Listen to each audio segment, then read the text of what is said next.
Ce n'était pas encore la neige, mais le vent traversait mon manteau comme si novembre savait quelque chose que j'ignorais. J'avais une main posée sur l'épaule d'Ella, l'autre équilibrant le plat en cocotte que j'avais préparé la veille, entièrement fait maison. Jake nous suivait à 2 pas, tenant la tarte à la citrouille à 2 mains comme un objet sacré. Nous avons sonné à la porte. Personne n'a répondu. Au bout d'1 minute, je suis passée par la porte arrière, comme je l'avais toujours fait depuis que j'étais assez grande pour atteindre la poignée. La cuisine sentait la sauge, la peau de dinde, et le glaçage à la cannelle que papa ajoutait toujours au jambon. Cela aurait dû ressembler à un retour à la maison. Mais personne n'a levé les yeux. Ma mère se tenait au comptoir, pliant des serviettes en tissu en triangle bien net. Ses cheveux étaient plus courts que dans mes souvenirs. Son sourire absent. Elle a jeté un coup d'œil aux enfants, puis s'est retournée vers ses serviettes, comme si c'étaient les seules choses qu'elle pouvait encore contrôler. Mon père était près de la fenêtre du salon, faisant tourner son bourbon comme s'il attendait quelqu'un de plus important. Ryan, mon petit frère, avait déjà bu la moitié de son verre, les pieds posés sur le fauteuil de papa, discutant bruyamment de football avec l'oncle Dean, comme toujours. Sa femme Jenna était perchée sur l'accoudoir à côté de lui, son rire léger et constant, comme un appel silencieux. Je me suis raclé la gorge. Joyeux Thanksgiving. Jake a posé la tarte sur le comptoir avec précaution. On a apporté le dessert. Personne n'a répondu tout de suite. C'est Rachel, ma sœur, de 4 ans ma cadette et toujours diplomate, qui a fini par dire. Salut, Lee. Désolée, on n'était pas sûr que tu viendrais encore. J'ai cligné des yeux. Vous m'avez invité. Rachel a haussé les épaules, son sourire fragile. Eh bien, Ryan disait que tu avais peut-être changé tes plans. C'est une période chargée. Ella m'a doucement tiré par la manche. Où est-ce qu'on s'assoit, maman? J'ai regardé vers la salle à manger. 12 chaises. Serviettes pliées. Carte de nom écrite à la main, dans l'écriture arrondie de Jenna. 12 assiettes. Une longue table. J'ai recompté. Pas de table pour les enfants. Pas de chaises hautes. Pas de chaises pliantes sorties du garage comme chaque année. Juste 12. Rachel a suivi mon regard et s'est raclé la gorge. On s'est dit que les enfants pouvaient manger dans le salon. Il y a de la pizza et un film. Ce sera plus amusant pour eux. Jake n'a rien dit, mais il avait déjà tout compris. Personne ne nous a demandé comment on allait. Personne n'a demandé des nouvelles du nouvel appartement, ni si j'avais besoin d'aide pour les affaires d'école d'Ella. Je ne m'attendais pas à grand-chose, mais je m'attendais à quelque chose. J'ai regardé autour de moi. Ma maison d'enfance. Mes parents.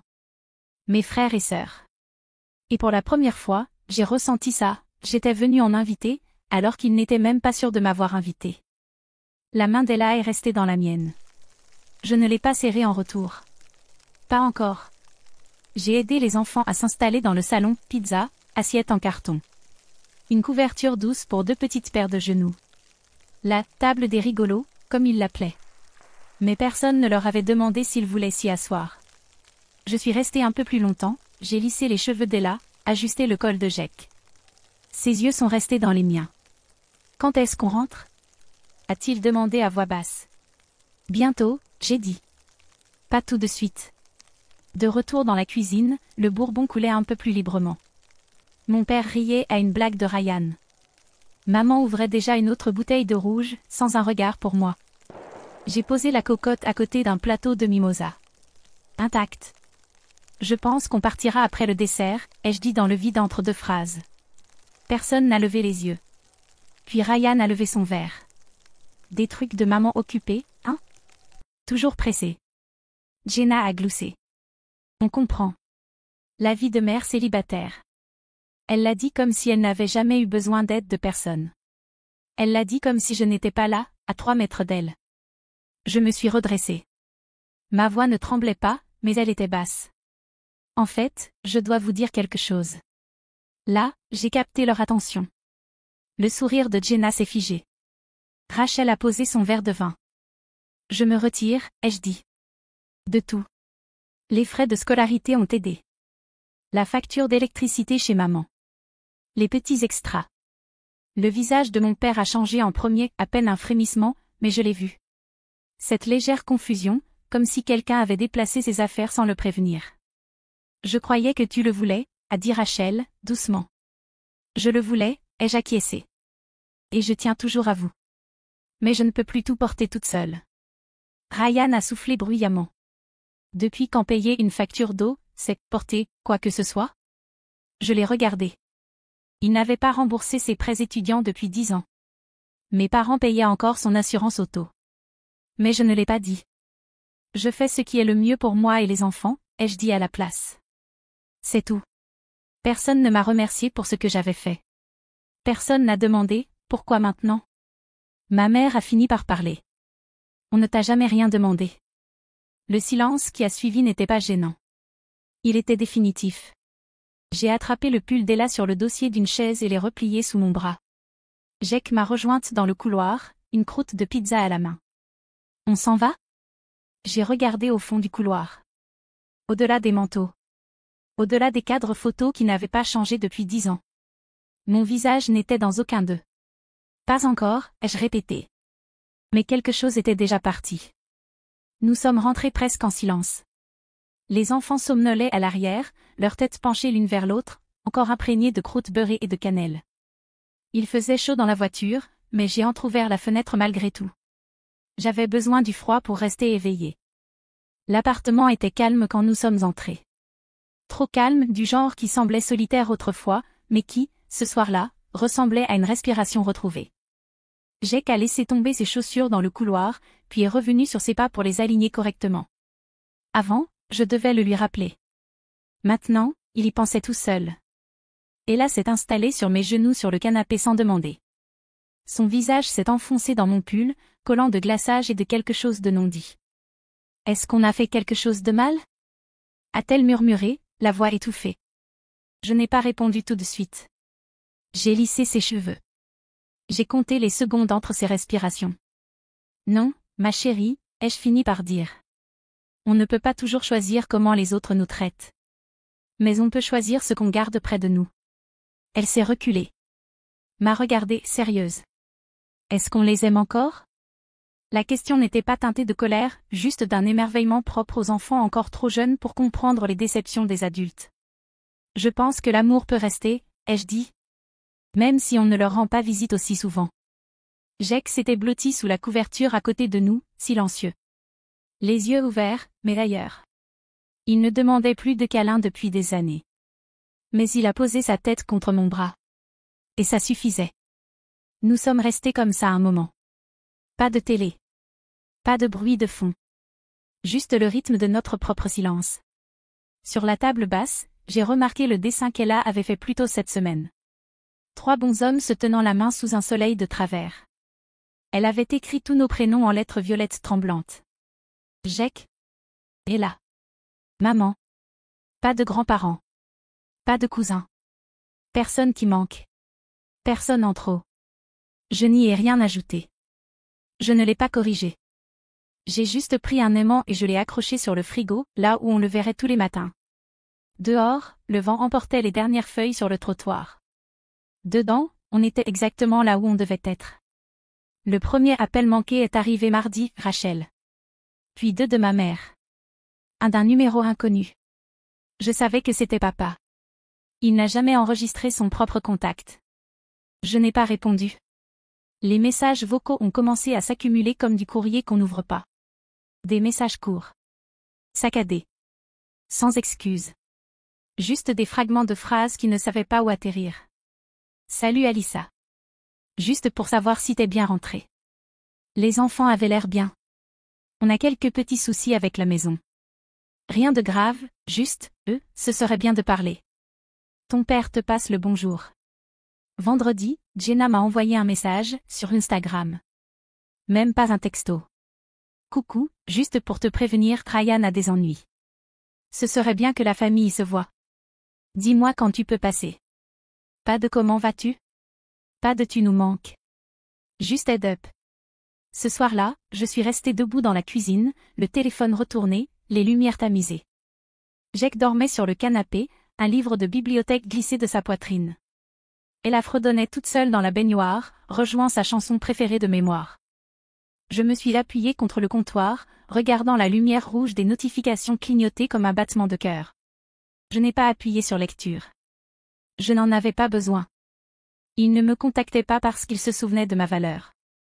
Il me contactait parce que quelque chose s'était fissuré. Le lendemain, Rachel est venue. Elle n'a pas appelé avant, elle a juste frappé, un sac en papier rempli de donuts à la main. Comme si on était encore à la fac. Comme si c'était encore le brunch du samedi matin, avant que le monde ne devienne compliqué. Elle avait l'air fatiguée. Son rouge à lèvres effacé. Ses yeux fuyants. « Je peux entrer ?» a-t-elle demandé. Je me suis écartée. Elle ne s'est pas assise tout de suite, elle est restée près du comptoir, tripotant une tasse qui n'avait pas besoin d'être lavée. « C'est Ryan » a-t-elle dit. Il a peut-être enfin non, il a fait une bêtise. Et maintenant, maman et papa sont, disons pas au mieux non plus. J'ai attendu. Elle m'a jeté un regard prudent. Ils auraient vraiment besoin de ton aide pour régler tout ça. Voilà. Pas on peut parler? Pas on est désolé. Juste le calcul implicite, tu es celle qui répare les choses. Mais ce poste, je ne l'occupais plus. Je suis contente que tu sois venue, ai-je dit doucement. Vraiment. Ses épaules se sont relâchées, un brin d'espoir. Mais je ne pense pas être la personne qu'ils doivent appeler. Rachel n'a pas protesté. Elle a juste fixé la tasse, puis hoché la tête comme si quelque chose s'était enfin résolu. Avant de partir, elle a regardé une dernière fois l'appartement. Tu as vraiment réussi à faire de cet endroit un foyer. Je ne lui ai pas dit que c'était les enfants qui avaient fait la plus grande partie du travail. Je n'ai rien entendu pendant 6 jours. Puis les emails ont commencé. Pas pour moi. L'école de Jack. La garderie d'Ella. Les deux avaient mes parents comme contact d'urgence. Les deux signalaient des paiements échoués. Ensuite, un appel de mon ancienne conseillère bancaire. J'avais encore des alertes activées depuis l'époque où je gérais l'hypothèque de papa pendant sa chirurgie, il y a des années. Juste un petit avertissement de courtoisie, a-t-elle dit. Ton père a ajouté quelqu'un de nouveau au compte le mois dernier. Il y a eu, de l'activité. Activité. C'est comme ça qu'on dit que quelqu'un a retiré 19 000 $ en 2 semaines. Ce quelqu'un, c'était Ryan. Apparemment, il avait emprunté contre la maison, puis utilisé la ligne de crédit de papa pour couvrir un projet d'entreprise raté, un désastre à base de crypto, sans documents, sans plan, juste de la confiance et du charme. Et maintenant, les murs se refermaient. Maman a envoyé un long texto. Pas en colère, juste dispersé. Si tu as un peu de temps, on aurait besoin d'aide pour négocier avec la banque. Tu as toujours su trouver les mots. Ils t'écoutent plus qu'ils ne nous écoutent, nous. Aucune mention de Thanksgiving. Aucune mention du gratin que j'avais apporté comme une offrande de paix. Juste, on a besoin de toi. J'ai regardé le message longtemps. Le lendemain, Rachel a envoyé une photo. C'était le perron de la maison. Peinture écaillée.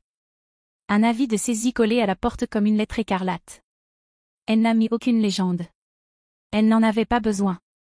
Ce soir-là, Jack m'a entendu bouger la vaisselle plus bruyamment que prévu. Il est entré, se frottant les yeux à moitié endormi. Ils ont des ennuis, hein? A-t-il demandé. J'ai hésité, puis j'ai hoché la tête. Oui. Ils en ont. Il a baissé les yeux vers le sol, ses orteils recroquevillés contre le carrelage froid. Est-ce qu'on va les aider? Je me suis agenouillée à côté de lui, une main dans son dos. On va faire ce qui est le mieux pour nous. C'est ce que j'ai promis. Il s'est blotti contre moi, petit, chaud, confiant. Dans le passé, j'aurais déjà été à l'autre bout de la ville, ordinateur ouvert, plan de crise en cours, appel en attente. Mais je suis restée là, sur le sol de la cuisine, tenant mon fils et regardant la vapeur monter de la bouilloire. Ils avaient construit une maison en verre autour de Ryan, convaincus que le soleil se levait et se couchait dans ses mains. Et maintenant que ça se fissurait, ils voulaient que je vienne recoller les morceaux. Mais j'avais arrêté d'apporter de la colle dans un endroit où on ne m'avait jamais invité à m'asseoir. Rachel a rappelé un dimanche matin, cette fois plus tôt que d'habitude. Je pliais le linge, le soleil n'était même pas levé. Les enfants dormaient encore. Sa voix était plate. Sans préambule. Il pourrait perdre la maison cette semaine. Je me suis arrêtée avec l'un des t-shirts de Jack dans les mains, celui avec la fusée délavée. Qu'est-ce que tu veux que je fasse, Ra? Elle n'a pas répondu tout de suite. Juste, passe. Parle-leur. Peut-être qu'ils écouteront si tu es là. J'ai failli sourire.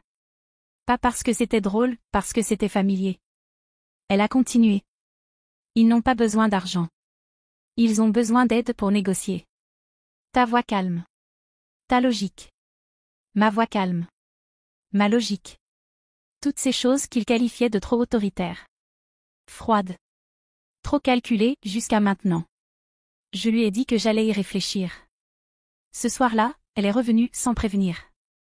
Cette fois, pas de donuts. Juste sa présence. Et un dossier. Dedans, des relevés, des lettres, un mot écrit à la main par maman qui ressemblait plus à une liste de courses qu'à un appel à l'aide. Je fais que transmettre, a-t-elle dit rapidement. Tire pas sur le messager. Je ne suis pas en colère, ai-je dit. Et c'était vrai. Elle a pris une inspiration. Écoute, je sais que ça n'a pas été juste. Je sais qu'ils ont toujours compté sur toi plus que sur n'importe qui. J'ai attendu. Mais ça reste la famille, Lys. Et on est dans une sale situation. Tu sais à quel point ce serait terrible si la maison était saisie? Les voisins parlent. L'église parle aussi. Voilà. La véritable raison. Pas la peur de perdre un toit. La peur de perdre la face. Rachel me regardait, cherchant à retrouver notre ancienne complicité. Tu as toujours su apaiser les tensions. J'ai refermé doucement le dossier. Je ne suis pas en colère, ai-je répété. Mais j'en ai fini d'être utile seulement quand ça me fait du mal. Rachel n'a pas protesté. Pas vraiment. Mais sa voix a changé. C'est tout, alors, dit-elle, trop légèrement. Tu, t'en vas? Ce n'était pas cruel. Mais ce n'était pas bienveillant non plus. Je ne pars pas, ai-je répondu. J'ai juste arrêté d'aller là où je ne suis pas la bienvenue. Elle est restée là un moment, les épaules tendues. Puis elle a déposé le dossier sur le comptoir quand même. Au cas où, murmura-t-elle. Je ne l'ai pas raccompagnée à la porte. Plus tard dans la nuit, j'ai trouvé Ella endormie dans mon lit, enroulée dans les couvertures comme un secret. Je ne l'ai pas déplacée. Je me suis juste allongée à côté d'elle et j'ai regardé la lune à travers les stores, silencieuse comme la neige. La fois suivante où on a sonné à la porte, c'était mon père. Je ne l'avais pas vu en personne depuis Thanksgiving. Il avait l'air plus vieux que dans mes souvenirs. Plus mince. Le genre de fatigue que le sommeil ne guérit pas. Il tenait son chapeau dans ses mains comme un écolier. Il a dit mon prénom une fois, doucement. Je peux entrer? Je n'ai pas répondu. Je me suis juste écartée. Il ne s'est pas assis. Il a un peu tourné en rond. A regardé les photos de famille accrochées dans le couloir. La foire scientifique de Jack. Elle a déguisé en astronaute pour Halloween. Tu t'en es bien sorti, dit-il. J'ai attendu. Il a soupiré. Ton frère, il n'était pas prêt. On ne l'a pas vu venir. J'ai laissé le silence s'installer. Pour qu'il le goûte. Il m'a regardé. Ta mère voulait venir. Mais elle a honte. J'ai proposé, ai-je dit. Sans méchanceté. Il ne l'a pas nié. On n'a jamais voulu t'exclure, dit-il. C'est juste devenu compliqué. Tes choix ont compliqué les choses. Tes choix. Le refrain habituel. Les décisions que j'ai prises pour me protéger, aujourd'hui déguisées en fardeau qu'ils n'ont jamais voulu porter. Je ne suis pas venu pour me disputer, ajouta-t-il rapidement. Juste pour demander s'il y a quelque chose, quoi que ce soit, que tu pourrais faire pour nous aider à tout maintenir à flot. Je l'ai regardé. Vraiment regardé. Cet homme m'avait élevé. Appris à changer un pneu. À faire des comptes. À serrer la main fermement. Mais jamais il ne m'avait appris à demander de l'aide sans la cacher derrière sa fierté. Vous avez construit un système, ai-je dit lentement, où je n'avais pas ma place sauf si j'étais utile. Et maintenant vous voulez que je revienne, pas parce que je vous manque, mais parce que le système a échoué. Il a ouvert la bouche. Puis l'a refermée. Je me suis approchée, pas pour le réconforter, mais pour être claire. J'étais là, ai-je dit. À chaque fête. À chaque facture. À chaque crise. C'est juste que vous ne m'avez pas vu. Il ne disait rien. J'étais là, ai-je répété. Vous me voyez mieux quand j'étais absente. Le silence qui suivit était différent de tous les autres. Il n'a pas essayé de le remplir. Quand il est finalement parti, il n'a pas pris le dossier que Rachel avait laissé. Il n'a pas dit au revoir. Il a juste hoché la tête et refermé la porte derrière lui. Je suis restée là un moment. Puis j'ai éteint la lumière du porche. L'hiver est venu dans le calme cette année-là. Les fêtes sont passées avec moins d'appels. Pas d'invitation. Pas de message groupé transféré. Le silence n'était pas brutal. Il était délibéré. Je n'ai pas beaucoup décoré. Juste quelques lumières autour de la fenêtre. Et un petit sapin que Jake et Ella avaient choisi eux-mêmes. Des boules en plastique. Des étoiles en papier faites à l'école. C'était suffisant. Un matin, juste après le nouvel an, j'ai ouvert la boîte aux lettres et trouvé une lettre. Manuscrite. Sans adresse d'expéditeur. Elle venait de ma mère. 4 pages. Une écriture dense, en cursive. Pas vraiment des excuses. Pas vraiment autre chose non plus. Surtout des souvenirs. Des regrets vagues. Et une phrase qui m'a marquée. On ne voulait pas te blesser. On ne savait juste plus où tu avais ta place. J'ai replié la lettre dans son enveloppe et je l'ai rangée dans le tiroir, à côté des ciseaux et des piles de rechange. Je ne l'ai pas jetée. Je ne l'ai simplement jamais relue. Une semaine plus tard, Jake m'a demandé si on pouvait enfin changer le mur du couloir. Que veux-tu dire, ai-je demandé. Il a pointé les vieilles photos. Celles d'il y a des années, pièces de théâtre scolaire, anniversaire. Quelques-unes de moi avec mes frères et sœurs, à l'époque où on pensait encore que grandir voulait dire grandir ensemble. On pourrait le faire juste pour nous maintenant, dit-il. Alors on l'a fait. On a enlevé chaque cadre. Essuyé la poussière. Et tout recommencé. Alissa. Jake. Ella. Les pique-niques au parc. Les prix à la bibliothèque. Les astronautes d'Halloween. Une photo nous montrait tous les 3 sur le canapé, les bras entremêlés, riant à quelque chose que seuls nous comprenions. Celle-là, je l'ai imprimée en grand. Je l'ai placée dans le couloir, au centre. Pas de légende. Pas d'autre nom. Juste nous. Quelques jours plus tard, Rachel a envoyé un message. La maison est vendue. Papa et maman ont emménagé chez Ryan pour l'instant. C'est un bazar, mais peut-être que c'est mieux comme ça. Je n'ai pas répondu. Il n'y avait plus rien à clarifier. Ce soir-là, une fois les enfants couchés, j'ai fait du thé et me suis installée près de la fenêtre. La lumière du porche était toujours éteinte. J'ai regardé la rue rester calme. J'ai regardé le rien se produire. Et pour la première fois depuis des années. Je ne me suis pas préparée au prochain coup à la porte. Je ne me suis pas justifiée. Je n'ai pas laissé d'adresse de renvoi. Si vous avez déjà dû reconstruire votre histoire sans expliquer pourquoi. Éteignez juste la lumière. On comprendra.